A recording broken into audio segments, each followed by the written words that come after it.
What's up, everyone? Welcome back to the 60 Feet 6 Inches LSU podcast. As always, thank you for joining me. So, in this episode, I review LSU's series loss against Auburn as they go down on the plains, dropping 2 out of 3 games to the Tigers. I go over each of the 3 games. What were the 3 big things that I learned from this weekend? How did my get right, stay right list do? And then finally, the SEC rundown. As always, you can find the 60 Feet 6 Inches LSU podcast on Apple, Google, Spotify, all the other major audio platforms. Check out the YouTube page under 60 Feet 6 Inches LSU Pod, as well as I'm releasing a lot of different content, trying to shorten up some episodes on the preview side of things. So be on the lookout for that. And then finally, don't forget the Twitter handle, which is at 60FT6IN LSU Pod. If you missed the last episode, I did a preview of the Auburn series, and then I also broke up that preview into 2 smaller segments. One of them I released on Thursday, the other one I released on Friday. So if for some reason you can't catch the full preview pod, those 2 smaller episodes, I plan on doing this throughout the rest of the year. They will be available on the YouTube page only, and those are usually anywhere from about 9 to 12 minute segments, right? So I just kind of split up a couple of key items in the preview episode and just get those out to you guys as well. Well, let's get into it.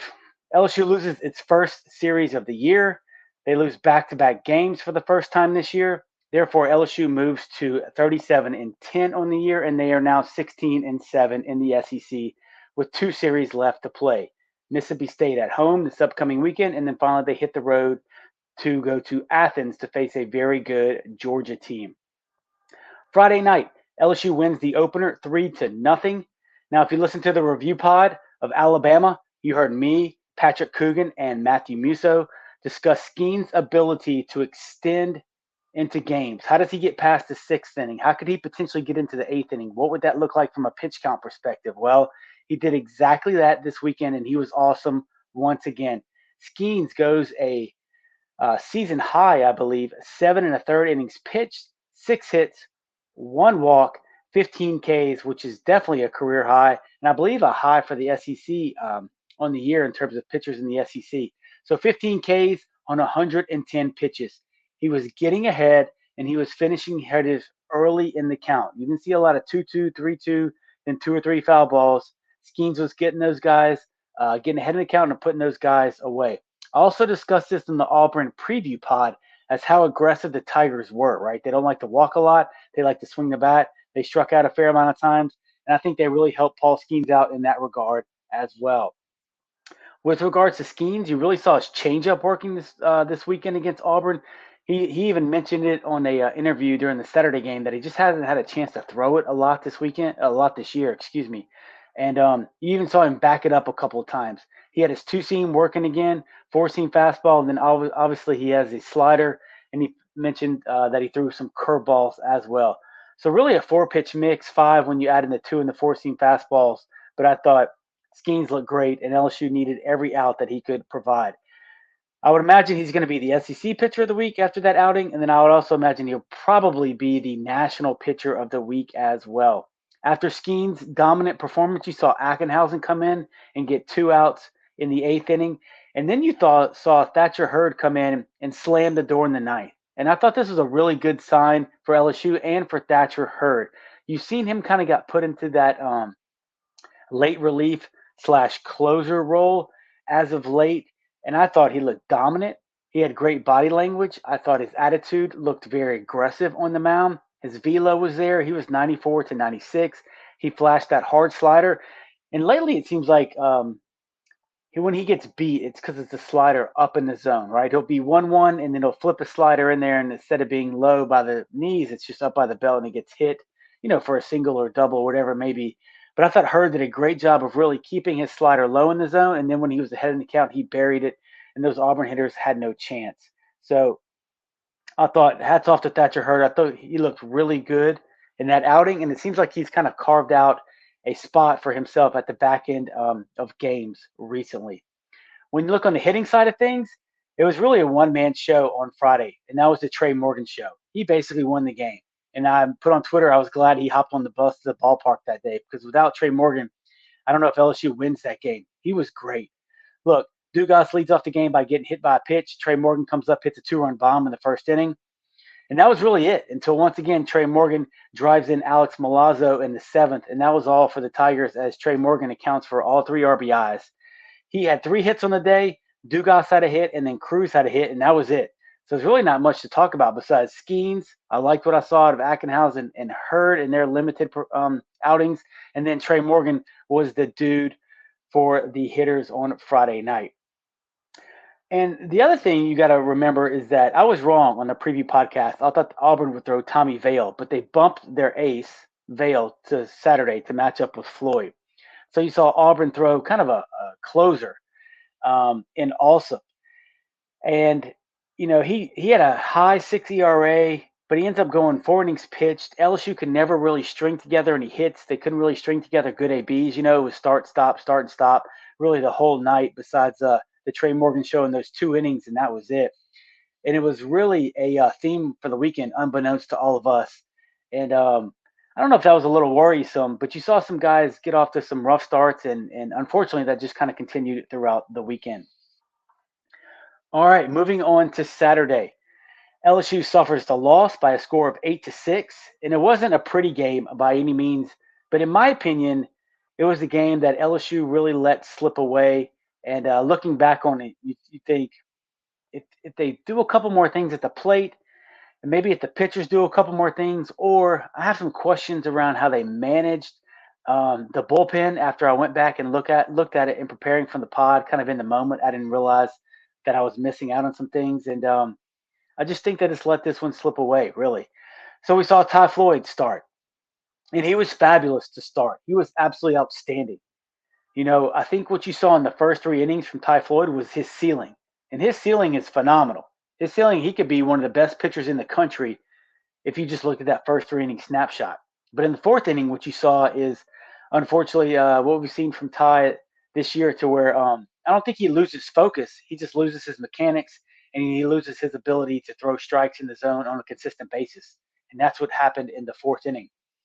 Look, Floyd shuts down Auburn, and he strikes out 7 hitters in a row through 3 innings pitched. So this dude was rolling.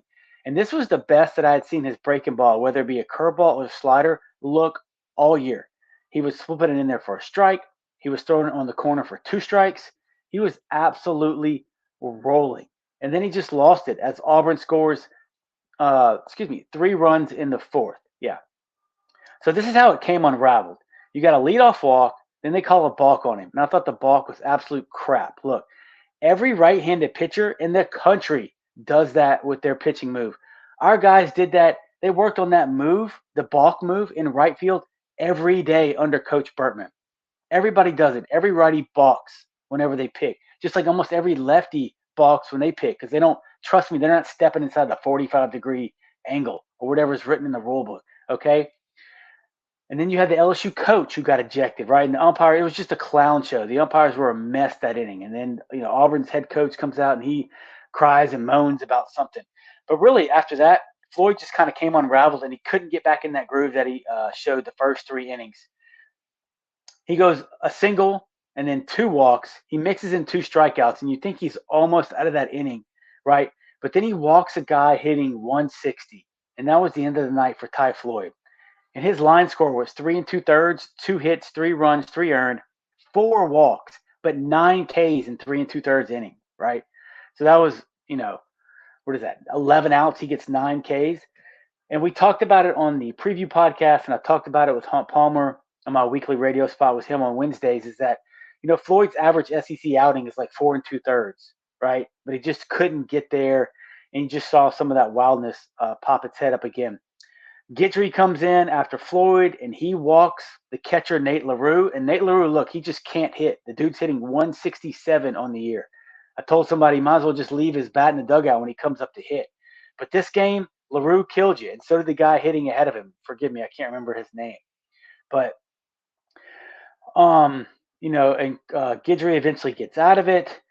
But after that, you saw Coleman. He came in to struggle, and he struggled with his command after some really good outings from Javen Coleman. Then it was just a turnstile of pitchers once again. Collins comes in and doesn't look great. Cooper comes in. He's not great. And Dutton, they all throw. They're so-so, maybe a little bit below average. LSU Auburn in the sixth, they score 4 more, which is aided by 2 leadoff walks. And you think you're going to get out of it, right? You go walk, walk, then you go pop up bunt. And you're like, okay, we're a double play away from getting out of this. But nope, the same 2 guys burn you again. The 2 guys who are hitting 167 in the lineup come up with back-to-back singles versus Collins. Cooper comes in after Collins, and he gives up 2 more runs. And look, that was it. Dutton gives up a bomb, a solo bomb. But nobody was consistent. The parade of relievers didn't work this time. They just couldn't find the right combination. And in doing some research for the pod, after I saw, obviously, Ackenhausen and Hurd threw well on Friday, I got to thinking, like, why didn't they throw on Saturday? Okay? Ackenhausen threw 7 pitches on Friday. Hurd, in his 1 inning pitched, threw 11 pitches. There's no reason why those dudes couldn't come back in the 6th inning when it's starting to unravel. Look, there's no reason to say that you can't throw Ackenhausen or Hurd back to back, right? I know you got Cooper down there. I know you got Herring down there, but it doesn't mean Cooper has to throw before Ackenhausen just because Nate threw on Friday. Hell, if he's good enough to throw on Friday, throw his butt again in there on Saturday. Let him get 2/3 of an inning. Let him get you out of that jam. And then take him out if you're wondering about his arm or his hamstring, okay? There's no reason why Hurd couldn't come in and throw the 6th and part of the 7th. Then you got the other guys to back him up. I just thought, and I didn't realize this in the moment, and obviously they had a plan. I guess they were going to try to save those guys for Sunday, right? Ackenhausen, Hurd. But it's one of those things where if a game is slipping away and you have those dudes, just go ahead and throw them out there and try to keep it close. It's like the bird in the hand, right? Because then if you save them, you run into what happened Sunday, and they don't even get a chance to throw because you get blown out. So I thought they really mismanaged that pitching situation. It's hindsight, but those guys are in the moment, right? That coaching staff knows what they're supposed to do. They know who they had that's available, and they just chose not to use them. And I have questions around that. All right, I'll get off my soapbox. In terms of hitting, look, I thought it was a game of missed opportunities to really extend the lead early in the game, and it kind of came back to bite LSU. The Tigers jump out to an early lead, but it could have been more, okay? They score 1 run in the 2nd, and in the 3rd, Jones doubles to lead off the inning. Dugas does what he does. He gets plunked, right? Stop me if you heard that before. Then Morgan singles. So you got bases loaded, nobody out. You're already up 1-0. It's the 3rd now. Cruz punches out. White singles. You only score a run. Bases loaded, 1 out. Thompson, Beloso, both K. There you go. You got bases loaded with 3, 4, 5 coming up. You usually get 2 runs out of that in a normal situation. But this instance, you only get 1, and I think that really hurt you right there. Kind of killed some of the momentum. In the 4th, you have bases loaded again, albeit this time with 2 outs. Cruz is up, the best hitter in the country, and he grounds out. Look, Cruz just had a rough weekend. It's going to happen. The dude's hitting 460. It's rare, but it was just him to be off. It was just his turn this weekend. In the 5th, LSU answers back with 2 runs after Auburn put up a 3 spot. So in the 5th, Auburn is up 3-2. LSU gets 2 more back. But they could have potentially gotten more, right? So in the 5th, you have back-to-back doubles, right? Tommy Tanks hits a double. Thompson hits a double. I don't know if you know that's that weird play where Tommy Tanks is on 3rd. Thompson hits the monster in left field, and Tommy Tanks, all he did was make it to 3rd. So, right, he only went 90 feet on a ball that hits off the wall, okay? Then you go KK, okay? So you got 2nd and 3rd, nobody out. You go KK. Beloso comes in. He gets a massive 2-out hit to drive in 2 runs. Jones walks. So you got 1st and 2nd, 2 outs. Dugas is up with a 3-1 count. If he works a walk or gets a hit, then you got Morgan, who's the hottest hitter on the team this weekend. But no, Jones, somehow he gets back-picked at first base. Like, he's not going anywhere because he's got a guy on 2nd. He just falls asleep after he gets his secondary, and they back-pick him. It was just a head-scratcher right there, right? In the 7th, Travinsky hits a monster bomb. Great pimp job. At first, I thought he was going to pimp it and it wasn't going to get out, but the guy hits it off the scoreboard. He just crushes that ball. You score another run in the 8th, but look, it's just not enough to overcome Auburn as they put up a 4 spot in the 6th. So look, Auburn puts up a 3 spot, and then they put up a 4 spot. And besides that, they really didn't do it. They had a solo home run after that, right? But if you could limit those big innings by those guys, and potentially extend the innings that you had early in the game in the first 4 to 5 innings, LSU wins that ball game, So it's just one you kind of shake your head at. I think you let slip away as you go back to the hotel, right? Those guys probably got to bed around 1:30 at night. By the time the adrenaline wears off, they get back to the hotel, they try to eat something, right? And it's just an early wake up call on Sunday. And let's get into Sunday, okay? And this game was an absolute mess from the jump. And I'm not going to spend a ton of time on Sunday because I'll be honest, I checked out probably in the fourth. I started doing some things around the house, and then I would come back, glance at the score. Nope, we're still getting our butt kicked. Come back, glance at the score. Nope, still losing. So LSU gets walked off in the eighth as they get 10-run rules for the first time, I think, this year, and LSU loses 12-2. When you look at the pitching side of things, it was ugly early and it was ugly often. Unfortunately, Christian Little just didn't have it today. He couldn't locate well enough or consistently enough. And I'm going to be the first one. I'm not going to be a hypocrite because I have been exactly where Christian Little was. I have been that dude that did not get out of the first inning in an SEC game. Mississippi State, 1998. I gave up 4 runs, didn't get an out. Okay? It was horrible. It is the worst feeling in the world knowing that you let your teammates down, you couldn't get it done, and you just pitch like crap. And the only chance you get to pitch all weekend, right? You've been waiting 7 days and you pitch like that, and it's humbling and it's miserable all at the same time. So I feel for the young man. He walks 3 in a row and then gives up a single and then another walk, and his day is done. He does not record an out in the first. Griffin Herring, who's been really solid, he comes in, and unfortunately, he can't find the strike zone either, as he gives up 2 more walks and then a single as well. You see Gavin Guidry come in. Now, this is still the first inning. Gavin Guidry comes in with no outs. He gets 2 strikeouts and a ground out to end that mess of an inning, and LSU is down 6-1 heading into the top of the second, right? So right off the bat, from a pitching staff side of things, you just don't even give your hitters a chance right there. And I'll get into the hitters, but you really had a good feeling after the first inning, right? But when you come back to Dylan Cruz and all those guys are jogging into the dugout, look at the scoreboard, like, damn, we're already down 6-1, and we just haven't even had a chance to get the sticks rolling, right? So that's just a defeated feeling, knowing you let Saturday slip away, and then on Sunday you're already down in a massive hole against Auburn, and those guys in the other dugout were hooting and hollering and feeling good. So Guidry goes 3 1/3 on day. Cooper goes 4, but it's not enough. It's Auburn 10-run rules LSU.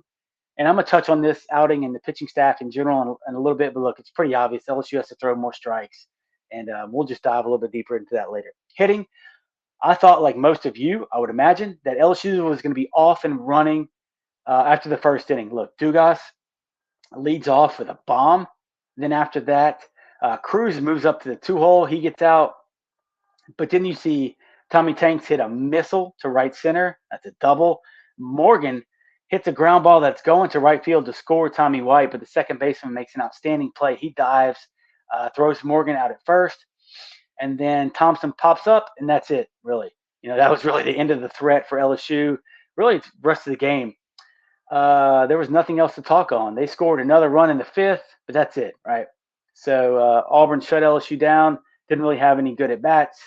And that's it. Nothing else to say on that game, really. One thing I do want to point out for this series, LSU was 23 of 101, if my math checks out, meaning the LSU hitters hit 228 for the weekend. They only scored 11 runs in those 3 games. Now, put that in perspective.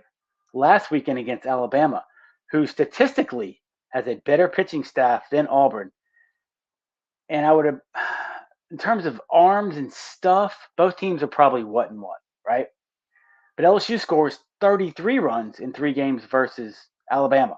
And this weekend, they only managed to score 11 runs. So I mentioned on the preview pod I was wrong, but statistically, Auburn's pitching staff is garbage. They just aren't very good, right? They average like 7 walks per 9 innings and 8.5 to 9 strikeouts per 9 innings. And LSU just couldn't get it going, right? Whenever Auburn thought that their pitchers were losing it, they made a change in their relievers.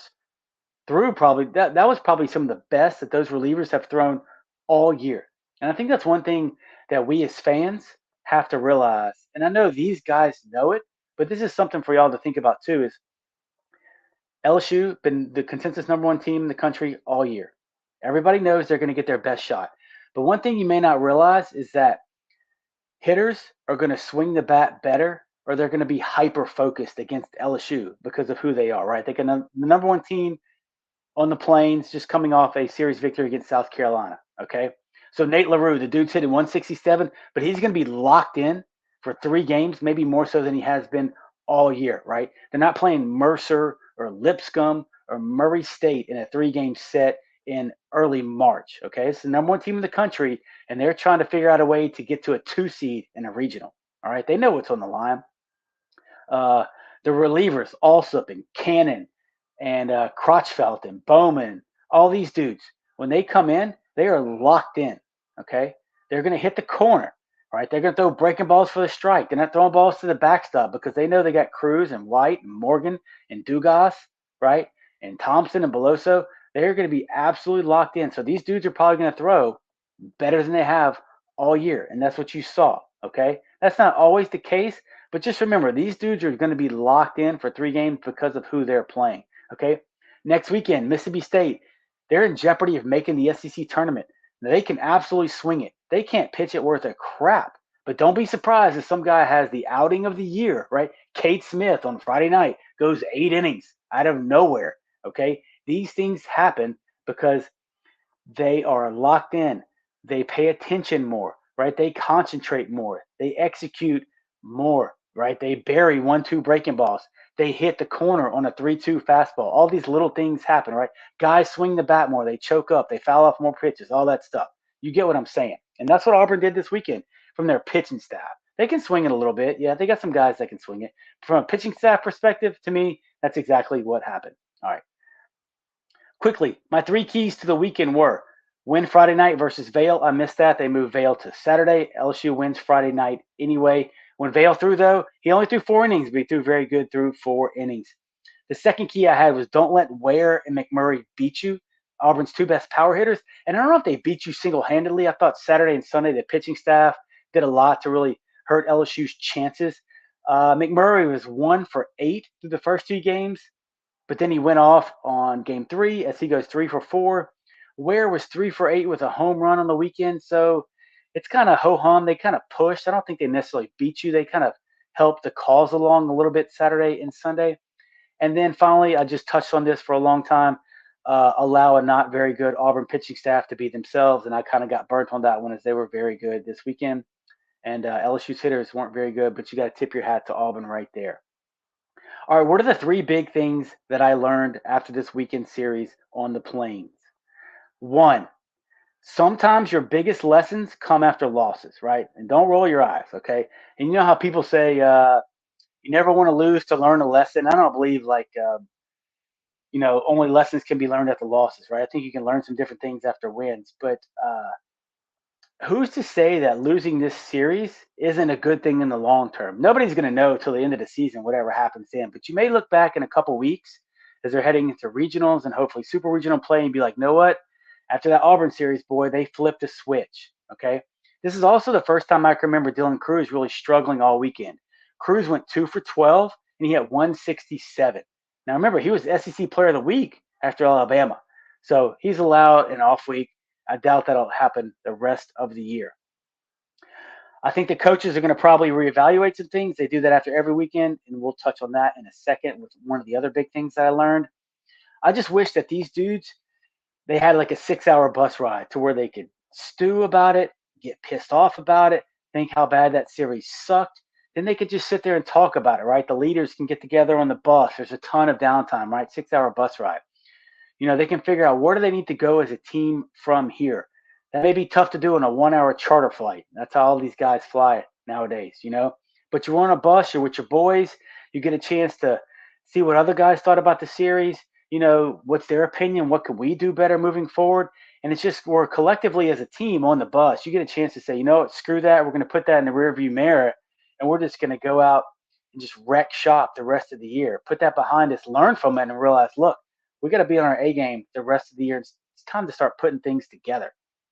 Okay, I've been there. I've been in player-only meetings. Look, I got beat 28-2, 16-1, all that stuff. But eventually, sometimes you feel like when you get beat like this, when you really weren't competitive, a lot of times you have a chance to come together more as a team, develop even better chemistry, and figure out a way to go forward together. And I don't think it's desperation time. Don't get me wrong. It is absolutely not desperation time. They are a very good baseball team. They just had a bad weekend. It happens. Look around the country. Look in the SEC. Okay. And I just think maybe at the end of the year, this was the series. You say, you know what? Thank you, Auburn, for beating us because we're in the College World Series finals. Who knows? Just my take. The second big thing that I learned this weekend. Stay with me now. I think this analogy is going to make sense. LSU's got a little bit of a flat tire, and here's what I mean. You know when that low tire pressure warning comes on in your car, right? You see it, you think, oh crap. But then you realize, it's just a little light on air. So you go to the gas station, fill it up. 2 more days later, comes on again. You go to the gas station, fill it up. You look around your tire, you can't find a nail. 3 days later, it comes on, you fill it up. Then you're good for a while, right? Then all of a sudden, that one day comes, you walk out your house, you're getting ready to go to work, bring the kids to school, and you got a flat tire. That's LSU's pitching staff right now. Okay. They need to do a deep dive on the pitching staff, and I'm sure the coaching staff will congregate tomorrow and they will do that. Okay. If you remove the Paul Skenes outing from this weekend, LSU's pitchers had 20 strikeouts to 15 walks. There really should be 20 strikeouts to 3 to 5 walks. Okay. They're almost at a 1-to-1 ratio, and that is not good on any level. As I mentioned, you saw the ceiling of Ty Floyd, and when he's on and when he's great, he's really good. But you also saw his floor as well. Christian Little, do they decide to run him back out there again? I don't know. I don't have the answer to that. If they don't run him back out there again, who do you put out there? Do you run Guidry back out there again? Do you put Hurd back in that starting spot? If you put those two guys out there, do you sacrifice some back end production or some of the guys that you've been using to kind of close games down? Do they flirt with the idea of an opener for game 3? Maybe you start Cooper or Ackenhausen or Collins, and they gave you 2 innings or 3 innings. They only go one time through the order, and no matter how good they're throwing, that's it. They're out. And then you bring in the next guy, and you try to get him one time through the order, right? And then maybe you save Hurd, and you give him 2 or 3 innings, okay? I don't know. But they really need to do something because you know what? They got a flat tire. They've been living on the edge, right? With that low tire pressure system warning light flashing every couple weekends. And now it finally came back to bite them, right? They posted this stat a couple of times in the broadcast. I think LSU, besides Paul Skenes, they were 11-5 with a 7 ERA, all the other pitchers combined. And that's just not going to get it done. You would hate for something like this to happen, game 2 and game 3 in a super regional at home, and you lose to Miami or a Louisville or East Carolina or a Campbell, and those guys are celebrating on your field when you have an unbelievable team right there in the dugout. The third big thing that I learned from this weekend, it may be time to make some defensive changes to improve the defense moving forward, but unfortunately that may come at the cost of decreasing the offensive output. And I know it wasn't great this weekend, just taking the totality of the season. LSU's currently fielding, even after this weekend, 976. So that's not bad, okay? But I think gone are the weekends when you're going to see 2 or 3 games that are just error-free, right? It's pretty much a given they're going to commit some type of an error from here on out, just because that's been the trend really for about the past 6 weeks now. Do you see Morgan move back to first base? Or do you put Beloso at first base and keep Morgan in left? Does Kling stay in right field permanently unless he's struggling and you put Joe Pearson out there, but they've been struggling with the bat, okay? It all has a domino effect, right? If you put Morgan at first, you got to do something with Beloso and Jones because they can't play the outfield.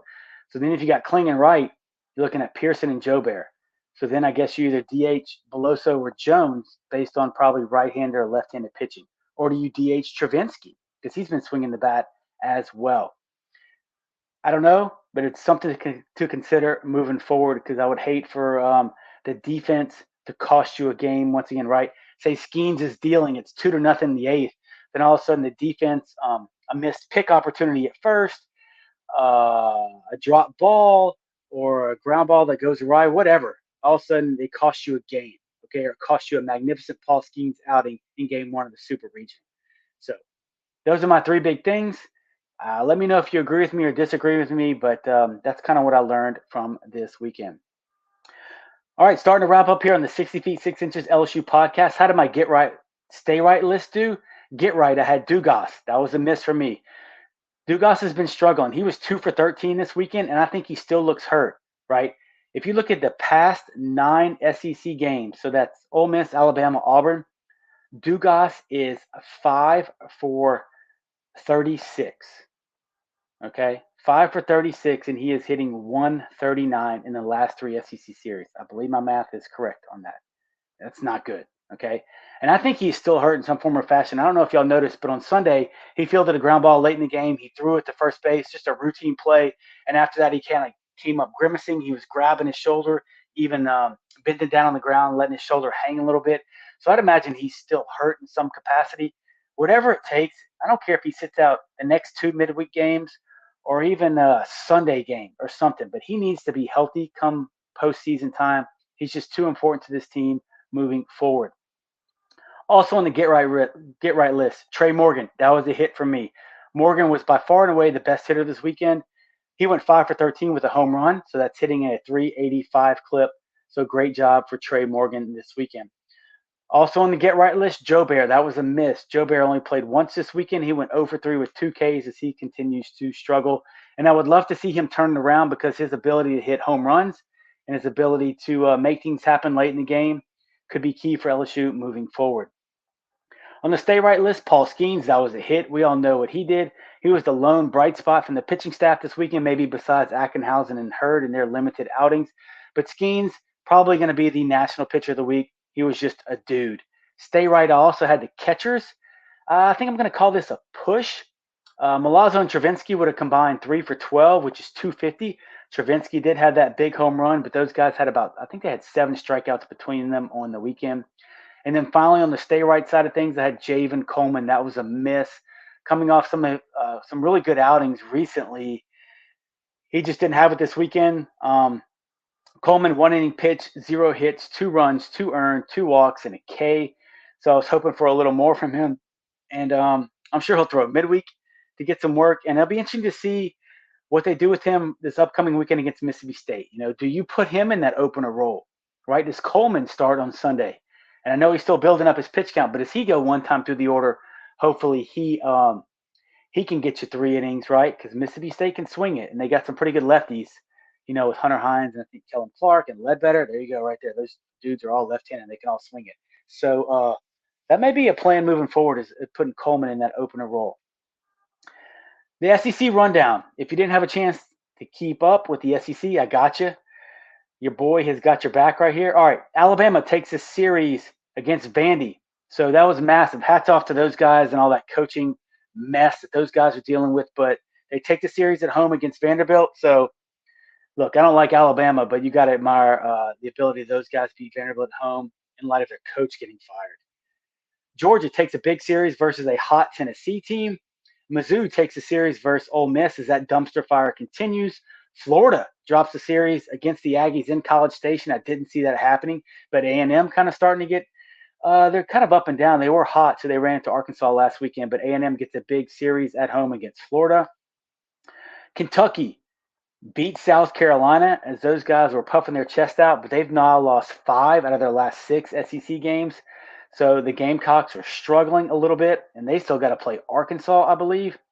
And then finally, the Hogs sweep Mississippi State in Starkville. And Arkansas, in case you're wondering, they have Vanderbilt and USC coming up as LSU continues to battle it out with Arkansas for first place in the West and really first place overall in the SEC. All right, guys, that's going to do it for this week's review of the LSU versus Auburn series. Up next, the Tigers host Northwestern State on Tuesday night at the Box. Then they host Mississippi State in the final home series for LSU. Look, think about some of the guys that this is going to be the last chance you get to see them play an SEC series in the Box, right? Skenes, Cruz, Dugas, Beloso, possibly Morgan and Thompson. There's probably other guys out there, but I'm missing, but that just comes off the top of my head, okay? So hopefully everybody gets out the box, makes it a great atmosphere for those guys as the Tigers look to rebound and hopefully get at least 2 from Mississippi State. So be on the lookout for the Mississippi State preview series. That's going to drop Wednesday morning. So as a reminder, subscribe to the YouTube channel. I will break up the preview episode for State into 2 little bitty episodes as well. That'll drop Thursday and Friday. So hit me up on Twitter. The account is at 60 feet 6 inches LSU Pod. Once again, that's at 60FT 6IN LSU Pod. Subscribe, like, comment to the YouTube channel, and catch this podcast on all major audio platforms. Thank y'all for tuning in. Please, y'all stay safe out there. And until next time, as always, go Tigers.